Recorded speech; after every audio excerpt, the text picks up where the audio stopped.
aku nggak tahu lah spesialisnya di sini. Itu refrigerator itu boleh diguna pakai balik juga, tapi spesialisnya ada di sini.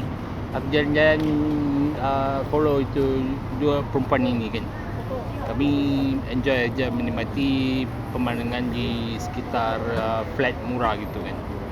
Flat murah, lu tahu, lu ngerti itu flat murah. Jadi mikirnya jelas ya, itu flat murah. Masuknya check in check out gitu kan. Enggak ada apa validasi ke apakah, enggak perlu kan. Jadi aku follow je lah dua wanita ini, dua perempuan ini. Cute banget ya, aku suka lah dua wanita ini. Itu sebab aku follow dia, mereka ini. Dan saya aku lihat di sini, kami enjoy banget ya menikmati pemandangan di negara orang kan. Ni flat-flat murah ni keluar masuk gitu kan. Enggak ada validasi. Iya, lihatnya spesialisnya ada di sini.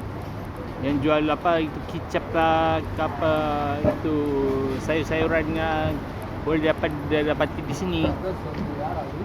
Harganya murah banget, tapi aku bila berada di negara orang tak belian di situ. Ya. Ya, flat murah. Keluar masuk gitu kan.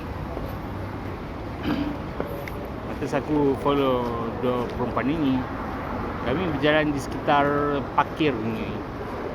Jelas di parkir kelihatan ada itu jualan-jualan apa, makanan apa itu. Aku tak tahu lah makanan apa yang mereka jual itu. Aku tak makan, enggak gemar mau makan di situ. Bukan favorite gue. Aku favorite gue mau cari gitu, mau teman ni dua wanita ini, dua perempuan ini. Comel banget.